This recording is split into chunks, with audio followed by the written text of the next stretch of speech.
உங்கள் படம் ஃபாஸ்ட்டாக இருந்தது சார், சூப்பராக இருந்ததுன்றதெல்லாம் சொல்ல மாட்டோம், நல்லா இருந்ததுலாம் சொல்ல மாட்டோம். முதல்ல ஃபாஸ்ட்டாக இருந்தது. நான் தான் டேய் ஃபாஸ்ட்டாக இருந்தது தம்பி, ஓகேப்பா நல்லா இருந்துச்சு, ஆனால் நல்லா இருந்துச்சு சார், ஆனால் ஃபாஸ்ட்டாக இருந்துச்சு சார்.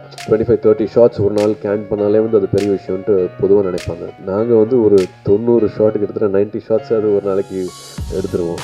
எந்த சீன் வேணாலும் சீனில் வந்து ஒரு யதார்த்தமும் ஒரு நியாயமும் இருந்தால் எவ்வளோ வேணாலும் போர் சேர்க்கலாம். அவர் வந்து அதை வந்து உண்மையாக்கிடுவார் அவரோட எமோஷனல் ஆக்டிங்கில். ஹாரிஸ் ஜெயராஜ் சார் வந்து எனக்கு ஒரு பெரிய அசட்டு மாதிரின்னு சொல்லலாம். கிட்டத்தட்ட ஒரு 20 வருஷம் ஆயிடுச்சு அப்படிங்கிறாங்க நான் நடிக்க வந்து.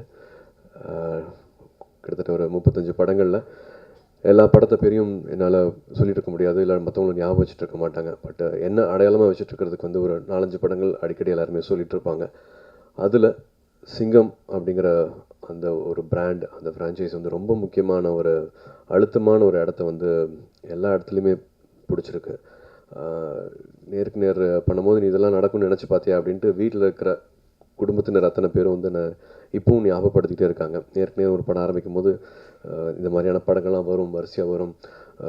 உன்னை வந்து சிங்கமாக பார்க்குற மாதிரி நீ மாறுவேன்னு நீ நினச்சியா, இந்த துரைசிங்கமாக உன்னை நினச்சி எழுதுகிற அளவுக்கு நீ வந்து அந்த கிராஃப் இப்படி அழகாக போயிட்டுருக்கே அப்படின்ட்டு மறுபடியும் அந்த ஆரம்ப காலத்தை தான் வந்து நினச்சி என்னை ஞாபகப்படுத்திக்கிட்டே இருப்பாங்க.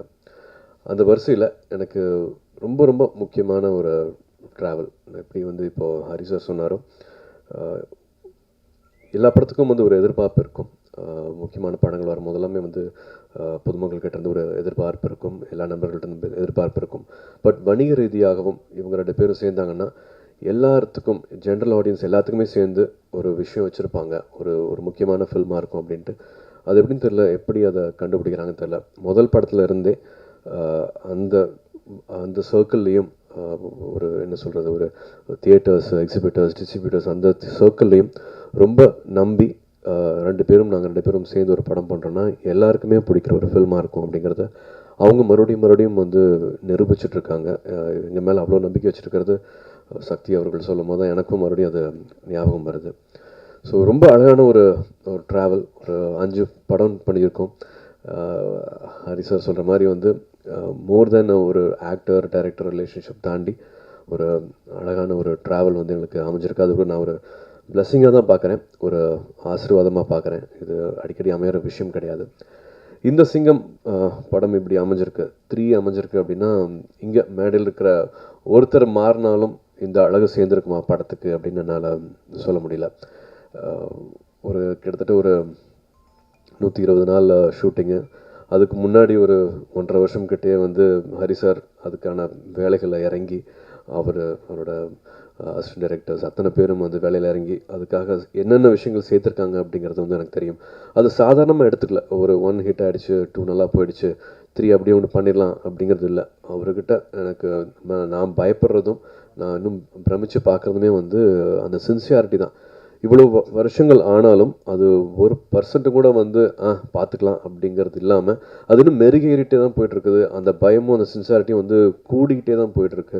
அதிகமாக வந்து கவனம் செலுத்துறதும், அதிகமாக அதுக்கு அக்கறை எடுத்துக்கிறதும், அதிகமாக அதுக்கு பொறுப்பெடுத்துக்கிறதும் வந்து அதை பார்த்து நான் வியந்திருக்கேன். ஷூட்டிங் ஸ்பாட்டில் ஒரு டாக்குமெண்ட் பண்ணி இன்றைக்கி இவ்வளோ ஷார்ட்ஸ் எடுக்கணும் அப்படின்ட்டு ஒரு டாக்குமெண்ட் பண்ணி டைரியில் எழுதி வச்சுக்கிட்டு எடுத்தாலே வந்து அன்றைக்கி எடுத்திருக்க முடியாது, முடிச்சிருக்க முடியாது. பட் அப்படி இல்லாமல் கிட்டத்தட்ட ஒரு 17 lakh 18 lakh ஃபீட்டு எப்படி மைண்டில் வச்சுக்கிறாங்க, எப்படி அதை ஒரு நாளுக்குள்ளே வந்து ஒரு யூஸ்வலாக ஒரு ஃபில்மில் வந்து ஒரு 25-30 ஷார்ட்ஸ் ஒரு நாள் கேன் பண்ணாலே வந்து அது பெரிய விஷயம்ன்ட்டு பொதுவாக நினைப்பாங்க. 30-40 ஷார்ட்ஸ் நல்லா வந்தாலே போதும்ன்ட்டு. சஞ்சய் லீலா பன்சாலிலாம் ஒரு நாளைக்கு ஒரு 2 ஷாட் தான் எடுப்பார் அப்படின்னு நான் கேள்விப்பட்டிருக்கேன். பட் நாங்கள் வந்து ஒரு 90 ஷாட் கிட்டத்தட்ட 90 ஷார்ட்ஸ் அது ஒரு நாளைக்கு எடுத்துருவோம். அவ்வளோ ஷார்ட்ஸ் வந்து சேர்க்க முடியுது, அதுவும் எந்த காம்ப்ரமைஸும் இல்லாமல். படம் பார்த்துட்டு வீட்டில் இருக்கிறவங்களாம் படம் பார்த்துட்டு வந்து எல்லாருமே நல்லா நடிச்சிருக்காங்க அப்படின்னு சொல்லுவாங்க. இந்த வேகம், இந்த பரபரப்பு இதெல்லாம் எங்களுக்கு தான் தெரியும். பட் ஒரு வீட்டுக்குள்ளே இருக்கிற ஒரு ஸ்மால் சர்க்கிள் படம் பார்த்துட்டு எல்லாருமே நல்லா நடிச்சிருக்காங்க அப்படின்னு சொல்லுவாங்க. எல்லாருக்குமே வந்து ஒரு எப்படி அதை நடிக்க வைக்கிறாங்க, இந்த பரபரப்பில் எல்லாருக்குமே ஒரு கரெக்டான ஒரு மீட்டர் ஒன்று பிடிக்கிறாரு, எல்லா ஆக்டர்ஸுமே நல்லா பிஹேவ் பண்ணுறாங்க ஸ்க்ரீனில், எதுவுமே அதிகப்படியாக இல்லை அப்படின்ட்டு அந்த ஃபீட்பேக் வரும்போது எங்களுக்கு ரொம்ப சந்தோஷமாக இருக்கும். ஒரு ட்ரெய்லர் ஃபஸ்ட்டு கட் பண்ணிவிட்டு வந்து இது பாருங்கள் அப்படின்ட்டு ஒரு தனி ஸ்க்ரீனில் போட்டு காமிச்சாங்க. அப்போ தான் தெரிஞ்சது, ஓகே 1, 2க்கு அப்புறமா 3 எப்படி வரப்போகுது அப்படிங்கிறது வந்து அதுதான் ஃபஸ்ட் டைம் நான் பார்த்தேன். அந்த ஷார்ட்ஸும் சரி, ஹாரிஸ் ஜெயராஜ் சார் அவர்களோட அந்த பேக்ரவுண்டும் சரி, இதுக்கப்புறமா நான் எப்படி டயலாக் பேசுகிறது அப்படிங்கிற ஒரு சின்ன ஒரு பதட்டம் வந்துச்சு எனக்கு. அந்த மீட்டர் எப்படி செட் பண்ணுறாரு அப்படிங்கிறது வந்து இப்பவும் நான் வியந்து தான் பார்த்துட்ருக்கேன். ஹாரிஸ் ஜெயராஜ் சார் வந்து எனக்கு ஒரு பெரிய அசட்டு மாதிரின்னு சொல்லலாம். என்னோடய கெரியரில் கிட்டத்தட்ட 8 படங்கள் தாண்டிட்டோம். அதில் வந்து அத்தனை படங்களுமே வந்து எனக்கு அவரோட கான்ட்ரிபியூஷன், அவர் மூலமாக எனக்கு கிடைச்ச அடையாளம் வந்து எனக்கு ரொம்ப மறக்க முடியாத ரொம்ப முக்கியமான ஒரு ஒரு அசட் என்னோடய கெரியரில். ஸோ அவர் கூட சேர்ந்து இந்த 3rd பார்ட்டில் வந்து அவரும் சேர்ந்து இந்த படத்தில் வந்திருக்கிறது வந்து இன்னும் கூடுதல் அழகு தான் அந்த படத்துக்கு. மற்றபடி எல்லாருமே கனல் கண்ணன் மாஸ்டர் ஆகட்டும், ஒரு ஃபைட் முடிச்சுட்டு ஷூட்டிங் வந்துட்டு நான் அந்த ஃபைட் எப்படி வந்திருக்கு பாருங்கள் அப்படின்ட்டு அப்படி வருவார். அவர் என்னங்க அப்படி என்ன எல்லாம் வெயிட் பண்ணிருப்பார். எல்லாருமே எப்படி ரியாக்ட் பண்ணுறாங்க, டேரக்டர் சார் என்ன சொன்னார், கேமரா என்ன சொன்னார், பார்த்தாங்க பார்த்தீங்களா அப்படின்னு சொன்னார். அடுத்த ஃபைட் பாருங்கள் எப்படி பண்ணுறோம் அப்படிங்கிற மாதிரி ஒரு 120 நாள் அப்படின்னா கூட அந்த என்ஜாய்மெண்ட் வந்து குறையவே இல்லை. ஒரு 200 லொக்கேஷன் போயிருப்போம், பட் அந்த டயர்ட்னஸ் எல்லாம் எங்கேயுமே கிடையாது. இது வந்து வெறும் ஒரு லாங்குவேஜில் இருக்கிறவங்க மட்டும் பார்க்குற படம் கிடையாது. எதனாலேயோ ஒரு சாதாரண கமர்ஷியல் ஃபிலிம் இல்லாமல் மக்களோட அந்த என்ன சொல்கிறது சப்போர்ட்னால அந்த அந்த ஒரு பிளெஸிங்னால வந்து கிட்டத்தட்ட ஒரு 5 லாங்குவேஜஸில் வந்து இந்த ஃபிலிம் போயிருக்கு அப்படின்னா அதுவே வந்து இது ரெகுலரான ஃபிலிம் இல்லை அப்படிங்கிறதுக்கு வந்து ஒரு எடுத்துக்காட்டாக இருக்குது. ஸோ மேக்ஸிமம் எவ்வளோ புஷ் பண்ணி இதை அழகுபடுத்த முடியுமோ அதுக்கான எல்லா வேலைகளுமே பண்ணியிருக்கு. விவேகா அவர்களாகட்டும், தாமரை அவர்களாகட்டும், எல்லா சாங்ஸுமே வந்து எவ்ரிதிங் இஸ் அகெயின் லைக் ஒரு ஆல்பமாக ஹிட் ஆகிறதும் வந்து ரொம்ப ரேரான விஷயம். இது எல்லாமே இந்த படத்துக்கு கூடுதலாக நடந்திருக்கு. ஞானவேல் சொன்ன மாதிரி ஒரு ரொம்ப ஸ்மால் சர்க்கிள் வந்து இந்த படத்தை பார்த்துருக்காங்க. படத்தை பார்த்துட்டு இந்த படத்துக்கு ஏன் நீங்கள் தள்ளி போட்டுருக்கீங்க, எப்போ வேணாலும் ரிலீஸ் பண்ணலாமே இந்த படத்தை அப்படிங்கிற மாதிரி சொன்னாங்க. அத்தை இது நான் விளம்பரத்துக்காக சொல்கிறேன்னு நினச்சிக்க வேண்டாம். மனசார எனக்கு நேற்று நைட் கிடச்சிருந்த ஃபீட்பேக்கு, அதனால் இங்கே ஷேர் பண்ணணும்னு நினைக்கிறேன். கண்ணு 1 விட எனக்கு இது ரொம்ப பிடிச்சிருக்கேன்னு, சிங்கம் 1 விட எனக்கு 3 ரொம்ப பிடிச்சிருக்கு, எப்படி அவர் உட்காந்து டயலாக்லாம் எழுதுறாரு அந்த மாதிரி அப்படின்னு முதல் வாட்டி வந்து அம்மா சொன்னாங்க. எப்படி என்ன தோணுது அவருக்கு, எதனால் அப்படிலாம் டயலாக் எழுதுறாரு அவர், டயலாக் நல்லா வந்திருக்கு அப்படின்ட்டு அம்மா சொன்னாங்க. இதெல்லாம் எனக்கு ரொம்ப பர்சனலாக வெளியில் என்ன நடந்தாலும் வீட்டில் இருக்கிறவங்க சந்தோஷப்படுறாங்க, வீட்டில் இருக்கவங்க வந்து ரொம்ப பெருமையாக அந்த படத்தை பற்றி ஒரு நல்ல ஃபீட்பேக் கொடுத்துருக்காங்க அப்படிங்கிற சந்தோஷத்தில் வந்து நான் மறுபடியும் வந்து மேடையிலேருந்து நான் இறங்குறேன். எல்லாருக்கும் வணக்கம். ரொம்ப சந்தோஷம் மறுபடியும் உங்கள் எல்லாரையும் இன்னைக்கு சந்திக்க முடியுது. போன படத்தில் மீட் பண்ணேன், அப்புறம் சந்திக்கிறேன். முதல்ல நன்றி. எங்களை வந்து தொடர்ந்து வந்து எங்களை வந்து தோள் கொடுத்து கொண்டு போயிட்டுருக்கிறீங்க. இன்றைக்கி வந்து நீங்கள் கொடுத்த சப்போர்ட்டில் வந்து மக்கள் அத்தனை பேரும் எந்த ஊருக்கு போனாலும் எப்போன்னு காத்துட்ருக்காங்க. அந்த நீங்கள் கொடுத்த விஷயங்களை பார்த்து படித்து ஒவ்வொரு விஷயத்தையும் போகும்போதெல்லாம் கேட்டு அதுக்கு வந்து பெரிய சப்போர்ட்டாக இருக்கிறீங்க. எப்படி தேங்க் பண்ணுறதுன்னு தெரியல. C3 முதல்ல டைட்டாக போயிட்டு இருந்துச்சு, சூரிய தான் வந்து கொஞ்சம் கரெக்டாக பண்ணி கொஞ்சம் சந்தோஷப்படுத்தினார். இல்லாட்டி ரொம்ப ட்ரையாக போயிட்டு இருந்துச்சு. வந்து அவர் சொல்கிறாரு இந்த மாதிரி பரபரப்பாக இருக்குன்னு. என்னென்னா அது காரணம் என்னென்னா, நான் வந்து நிறைய பப்ளிக்கோட அங்கங்கே சுற்றிட்டு இருப்பேன். எங்கேயாவது ஒரு டீ கடையில் டீ சாப்பிடுவேன், எங்கேயாவது ஹோட்டலில் உட்காந்து சாப்பிட்டுட்டு இருப்பேன். வந்த உடனே ஒருத்தன் படம் பார்த்துட்டு என்னோடய படத்தை இப்போது சிங்கம் 2 பார்த்தாங்க. வந்து பார்த்துட்டு, சார் உங்கள் படம் ஃபாஸ்ட்டாக இருந்தது சார், சூப்பராக இருந்ததுன்றதெல்லாம் சொல்ல மாட்டோம், நல்லா இருந்ததுலாம் சொல்ல மாட்டோம். முதல்ல ஃபாஸ்ட்டாக இருந்தது. நான் தான் டே ஃபாஸ்ட்டாக இருந்தது தம்பி, ஓகேப்பா நல்லா இருந்துச்சானா நல்லா இருந்துச்சு சார், ஆனால் ஃபாஸ்ட்டாக இருந்துச்சு சார். இது வந்து நான் போகிற இடத்துல எல்லாம் என் காதில் விழுந்து நம்ம பண்ணுறது கரெக்டாக தப்பா அது தெரியல எனக்கு. ஆனால் கொஞ்சம் வேகம், மக்கள் வந்து ரொம்ப பரபரப்பாக இருக்காங்க. எல்லார் கையிலையும் மொபைல் இருக்குது, எல்லாருக்கும் தெரியுது, எல்லாமே தெரியுது. வேகத்தை கொஞ்சம் தொய்வு விழுந்தாலும் டக்குன்னு அடுத்து மெசேஜ் அடிக்க ஆரம்பிச்சிடுறாங்க. தியேட்டரில் உட்காந்து பார்க்கும்போது ஏதாவது ஒரு விஷயம் போர் அடிச்சுன்னா டப்புன்னு ஒரு 10 செல்ஃபோன் லைட்டு தெரியுது, வேறு ஏதோ பர்சனல் வேலைக்கு போயிடுறாங்க. இதை பார்த்து கடந்த ஒரு 5-6 வருஷமாகவே நல்லா ஸ்பீடாக இருக்கணும். ஆனால் அது வந்து ஒரு மதில் மேல் நடக்கிற மாதிரி தான். அது எப்படி வேணாலும் ஆகலாம். கொஞ்சம் அது வந்து தப்பாக போச்சுன்னா என்னப்பா ஒன்றும் புரியல, ஒரு இரிட்டேஷனாக இருக்குப்பான்னு கூட சொல்லிடுவாங்க. அந்த ஒரு பயத்தில் ஆனால் வேறு அது எப்படியும் மக்களை வந்து எந்த ஒரு சீன்லேயும் வந்து அவங்கள வந்து கொஞ்சம் கூட இறங்க விட்டுறக்கூடாது மைண்டை. இதுக்காக பார்த்து அந்த பரபரப்பான கதையை வந்து ஒன்றும் பண்ண முடியாது, எனக்கு தெரிஞ்சது தான் நான் பண்ண முடியும். ஆனால் ஸ்க்ரீன் பிளேங்கிறது எல்லோரும் சேர்ந்து உட்காந்து எல்லாம் பண்ணுறது. ஸோ அப்போவே என்னோடய அசிஸ்டன்ஸ் கூட, என்னோடய கேமராமேன், டெக்னீஷியன்ஸு, அதுக்கப்புறம் படம்னா சூர்யா சார் கூட உட்காந்து பேசுவேன். அப்போல்லாம் யாருக்கு என்னென்ன தோணுது எல்லாத்தையும் சொல்லுங்கள் கேட்டு சீன்ஸை வந்து கம்மியாக வச்சுக்காமல் நிறையா சீன்ஸ் ஆக்கி ஒரு சீனை வந்து ஒரு சீக்வன்ஸாக மாற்றி அந்த சீக்வன்ஸில் வந்து ஒரு பிகினிங் என்ன, நடுவில் என்ன, ஒரு 300 அடி ஒரு 200 அடி ஒரு சீன்னா அதில் வந்து 100வது அடியில் நம்ம என்ன சொல்ல வரோம், அடுத்த 100 அடியாக ஆடியன்ஸ் உட்காந்து பார்க்குறதுக்கு எங்கேயும் திரும்பிடக்கூடாது அப்படின்ற மாதிரி ஒரு விஷயத்த வந்து நாங்கள் டிஸ்கஷனில் முடிவு பண்ணுறோம். அதுக்கு என்னோடய டீம் ஒர்க் தான் காரணம். அந்த டீமுக்கு எல்லாரையும் சேர்த்து சொல்கிறேன், அவங்களுக்கு வந்து ஒரு மிகப்பெரிய நன்றியை சொல்கிறேன். ஏன்னா தனித்தனியாக சொல்ல முடியாது, எல்லாத்தையும் எல்லோரும் பேசிட்டாங்க. ஸோ என்னோடய டீம், என்னோடய அசிஸ்டன்ட் டைரக்டர்ஸ்லேருந்து என்னோடய டெக்னீஷியன் அத்தனை பேரும் எல்லோரும் வந்து சப்போர்ட்டாக இருக்கிறாங்க. இதை வேகமாக ஒரு படத்தை முடிக்கிறதுக்கு அந்த அந்த கூட்டம், இந்த உழைப்பாளி கூட்டம் தான் முக்கியமான காரணம். அவங்க அத்தனை பேர் சப்போர்ட் பண்ணுறதுனால தான் என்னால் வேகமாக ஓட முடியுது. ஏன்னா நான் மட்டும் தனியாக ஓடிக்கிட்டு இருந்தால் தனியாக போய் நிற்பேன், கூடவே எல்லோரும் ஓடி வரணும். ஸோ அந்த எனர்ஜி எல்லோரும் கொடுக்குறாங்க. அடுத்தது வந்து படத்தோட நாயகன் சூர்யா சார். அதாவது என்ன ஆக்சுவலாக வந்து என்ன பந்தம்னு தெரியல, கடவுள் புண்ணியத்தில் என்ன வந்து அண்ணன் தம்பியாக இருந்தால் கூட என்றைக்கா ஒரு நாள் ஒரு கசப்பான ஒரு அனுபவம் வீட்டுக்குள்ளே இருக்கும். எல்லாருக்குள்ளேயுமே வந்து எவ்வளோ அன்பாக இருந்தாலும் ஒரு கசப்பான அனுபவம் இருக்கும். சத்தியமாக சொல்கிறேன், இந்த 10 வருஷத்தில் எங்களுக்குள்ள அப்படி ஒரு அனுபவம் எனக்கு இருந்தால் ஞாபகமே இல்லை. இதுக்கு வந்து கடவுள் வந்து உண்மையிலே வந்து மிகப்பெரிய ஒரு ஆசீர்வாதம் கொடுத்துருக்காரு நான் நம்புகிறேன். 100 நாள் 150 நாள் 120 நாள் வந்து நாங்கள் வேலை செய்கிறோம். 12லேருந்து 14 மணி நேரம் உழைக்கிறோம், ஒன்றாவே இருக்கிறோம். ஆனால் எவ்வளோ டிசிஷன் எடுக்க வேண்டியிருக்கு, எவ்வளோ விஷயங்கள் திங்க் பண்ண வேண்டியது, எவ்வளோ பேப்பர்ஸ் அவர் கையில் போகுது, டைலாக் படிக்கிறாரு. அதில் நிறையா அவருக்கு வந்து சில சந்தேகங்கள் வரும், அதை நான் தீர்த்து வைப்பேன். இதில் எதுலையோ ஒரு இடத்துல கூட ஒரு எரரே வராது. அந்த அளவுக்கு இருக்குன்னா ஏதோ ஒரு இடத்துல என்கிட்ட கூட ஒரு சின்ன தவறு இருக்கும்.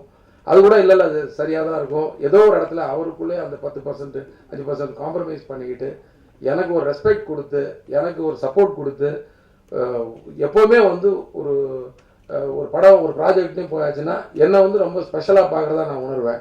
எனக்கு வந்து அவ்வளோ ஒரு இடம் கொடுக்குற ஒரு ஹீரோ. என்னால் என்றைக்கும் மறக்க முடியாத என்னுடைய சகோதரன் மாதிரி, சகோதரனே சொல்லலாம். ஏன்னா நான் 5வது படம் பண்ணுறேன். இன்றைக்கு வரைக்கும் நாங்கள் வந்து இன்னும் அடுத்து எப்படா அவர் கூட அடுத்த படம் நான் ஒன்று பண்ணுறேன், இன்னும் அடுத்த படம் எப்போ ஜாயின் பண்ணலான்னு வேண்டிக்கிட்டு எதிர்பார்த்துட்டு இருக்கிற அளவுக்கு இப்போ பண்ணுற கதையில் கூட ஏதாவது ஒரு சீன் வந்து இது வந்து அந்த படத்துக்கு ஜியோட அடுத்த படத்துக்கு நமக்கு செட் ஆகும், அங்கே போட்டுடலாம், அவர் ஸ்டைலுக்கு செட் ஆகும், இப்படிலாம் யோசிக்கிற அளவுக்கு, நானும் அவரை பற்றி யோசிக்கிற அளவுக்கு ஒரு நல்ல வந்து ஒரு நல்ல அழகான உறவு, ஒரு அழகான தொழில் சினிமா, அதில் வந்து இப்படி ஒரு அழகான உறவு கிடைச்சதுக்கு நான் வந்து கடவுள்கிட்ட நன்றி சொல்கிறேன். எந்த சீன் வேணாலும் சீனில் வந்து ஒரு யதார்த்தமும் ஒரு நியாயமும் இருந்தால் எவ்வளோ வேணாலும் போர் சேர்த்தலாம். அவர் வந்து அதை வந்து உண்மையாக்கிடுவார் அவரோட எமோஷ்னல் ஆக்டிங்கில். ஏன்னா ஒரு ஒரு ஒரு ட்ராமாட்டிக் டைலாக்கை கூட அது வந்து எமோஷ்னலாக அது பேசும்போது அந்த கோபமும் அந்த அதில் வர்ற அந்த அது உண்மையாகவே மாற்றப்படுது. அதை வந்து ஜி வந்து அந்த அளவுக்கு பண்ணிவிடுவார். ஸோ அந்த மாதிரி அவரை நம்பி நான் என்ன வேணாலும் பண்ணலாம், கதை யோசிக்கிறதுக்கு அப்புறம் அந்த ஸ்க்ரீன் பிளேகளை வந்து நான் எவ்வளோ வேணாலும் நம்ம ஏற்றலாம் அப்படின்னு நினச்சி நான் வந்து தைரியமாக பண்ணுற அளவுக்கு எனக்கு வந்து ஒரு ஹீரோ. என்னோடய படங்கள் வந்து இன்றைக்கி வந்து அந்த படம் நான் பண்ணிகிட்ருக்கிறேன். அவர் கூட பண்ண எல்லா படங்களும் நல்லா போயிருக்கு. அவர் கூட பண்ண படங்கள் மூலமாக எனக்கு என்னுடைய லெவலும் வந்து ஒவ்வொரு 3 வருஷத்துக்கு ஒரு தடவை ஒரு நல்ல பொசிஷனுக்கு நான் மேலே போய் எனக்கு வந்து ஒரு எல்லா ப்ரொடியூசரும் பார்க்கும்போது எனக்கு ஒரு படம் பண்ணி கொடுங்கன்னு கேட்குறதுக்கு வாய்ப்பு இருக்குன்னா அந்த வெற்றிகளும் நாங்கள் கொடுத்துட்ருக்க வெற்றிகளும் அதில் கிடைக்கிற உயர்வு தான் காரணம். ஸோ அந்த வகையில் வந்து என்ன சொல்கிறேன்னு தெரியல, ரொம்ப எமோஷனலாகவே வந்து எனக்கு ரொம்ப டச் ஆகுது. இப்படி ஒரு வாய்ப்பு எங்களுக்கு வந்து அமைஞ்சிருக்கு இந்த ஃபில்ம் இண்டஸ்ட்ரியில் அப்படின்னு நினைக்கிறேன். இது வந்து எனக்கு வந்து 14வது படம். 14வது படம். இது வந்து சிங்கம் 2 முடித்தோம். அதுக்கப்புறம் நான் நடுவில் வந்து விஷால் கூட ஒரு படம் பண்ணேன். அதுக்கு அப்போவே வந்து ஜி கூட ஒரு படம் ஒன்றுன்னு முடிவு பண்ணிட்டேன். அப்போது நாங்கள் எல்லாம் பேச்சுவார்த்தை நடந்துட்டு இருக்கும்போது வேறு ஒரு கதை டிசைட் பண்ணி வச்சுருந்தோம். ஆக்சுவலாக அந்த C3 உருவான விஷயத்தை மட்டும் சொல்லிடுறேன் சின்னதாக. ஏன்னா வேறு ஒரு கதை தான் பண்ணுறதா அதுக்குரிய டிஸ்கஷன் போச்சு, பேசணும், எல்லாம் பண்ணிகிட்டு இருந்தோம்.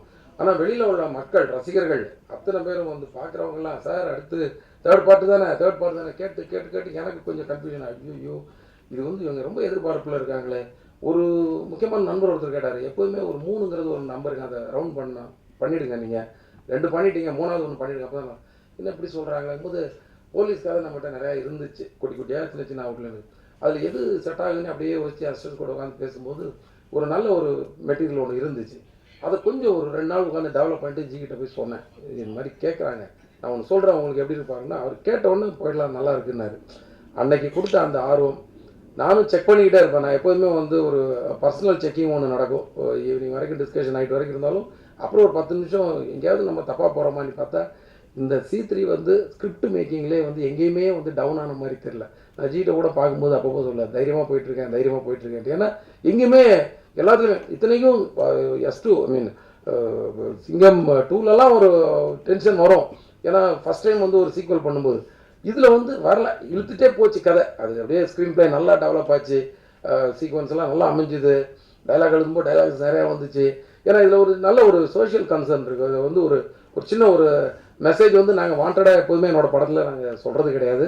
அதுவாக ஏதாவது 2 வார்த்தை அமையும், அவ்வளோதான். இதில் வந்து சொல்கிற அளவுக்கு ஒரு சின்ன மெசேஜ் அமைஞ்சுது. இன்றைக்கி உள்ள யங்ஸ்டர்ஸுக்கு சில விஷயங்கள் போய் சேர்ற மாதிரி சில விஷயங்கள் இருந்தது.